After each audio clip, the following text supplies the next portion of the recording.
கர்த்தருக்குள் பிரியமானவர்களே, இன்றைக்கும் நம்மளுடைய தேவ செய்தி கேட்கறதுக்கு முன்னாடி ஒரு பாடலை நம்ம கேட்டுட்டு நம்ம தேவ செய்திக்குள்ளே போகலாம்.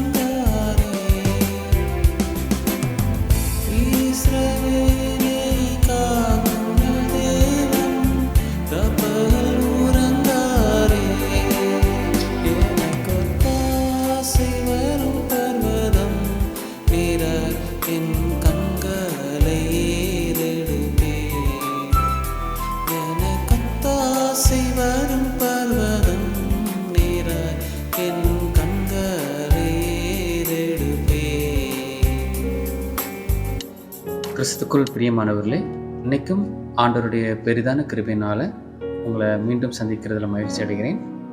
இன்றைக்கி ஆண்டவர் கொடுக்குற வசனம் 1 Chronicles 18:6. அதில் பாருங்கள், ஆண்டவர் அந்த கொடுக்குற வார்த்தை பாருங்கள். Thus the Lord preserved David whithersoever he went. So தாவீது எங்கெல்லாம் போகிறானோ அங்கே தாவீதுக்கு ஜெயம் கொடுக்குறாங்க. ஸோ தாவீது போர் போட போகிறாங்க, எல்லா இடத்துலையுமே ஆண்டவர் தாவீதுக்கு துணையாக இருக்காங்க. ஸோ இதில் என்ன ஸ்பெஷல் அப்படின்னா, நாம் ஆண்டவருக்கு முதலிடம் கொடுக்கும்போது, ஆண்டவருக்கு ப்ரையாரிட்டி கொடுக்கும்போது ஆண்டவர் நம்ம கூட இருக்கிறாங்க. ஸோ எப்பவுமே ஆண்டவருக்கு ஃபஸ்ட்டு நம்ம லைஃப்பில் அவங்களுக்கு ப்ரிஃபரன்ஸ் கொடுக்கணும்.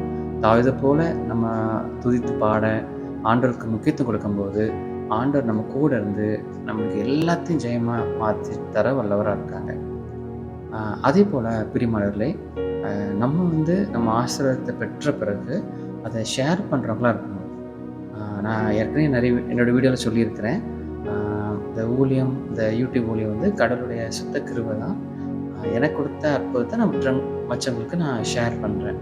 ஸோ நாமளும் ஆண்டவர் மூலமாக அற்புதம் பெறும்போது அதை நம்ம மிச்சவங்களுக்கு ஷேர் பண்ண, மிச்சவங்களையும் நம்மளை மாதிரி ஊழியம் செய்ய வைக்கும் போது ஆண்டவர் நாமம் இன்னும் மகிமைப்படுது. ஏன்னா நிறைய பேருக்கு இன்னும் ஆண்டவர் பற்றி தெரியாமல் தான் இருக்காங்க. ஸோ அதையும் நம்மளுடைய லைஃப்பில் என்னதான் நம்மளுக்கு போராட்டம் கஷ்டங்கள் இருந்தாலும் மிச்சவங்களுக்கு ஆண்டோடைய அன்பை நம்ம தெரிவிக்கிறதுக்கு எந்த வாய்ப்பு கிடைக்குதோ அதன் மூலமாக நம்ம ஷேர் பண்ணலாம். நம்ம ஜெபிப்போம். அன்புள்ள ஆண்டவர், இந்த வேலைக்காக நன்றி அப்பா. இன்னைக்கு ஆண்டவர் இந்த செய்தி கேட்டுக்கொண்டிருக்கிற ஒருத்தருக்காக ஜெபிக்கிறேன். அதை தயவாய் இறங்குங்கப்பா. ஒவ்வொருத்தரும் என்னென்ன கஷ்டத்தில், வருத்தத்தில், வியாதியில் இருக்காங்களோ நீங்கள் அவங்கள தொட்டு சுகமாக்குங்கப்பா. நீங்கள் கூட இருங்க. அவங்க வியாதிலேருந்து முற்றிலும் நீங்கணும், அவங்க வழியிலேருந்து முற்றிலும் அவங்க வெளியே வரணும்ப்பா. அவங்களுடைய பண பிரச்சனை முற்றிலும் வெளியே வரணும்ப்பா.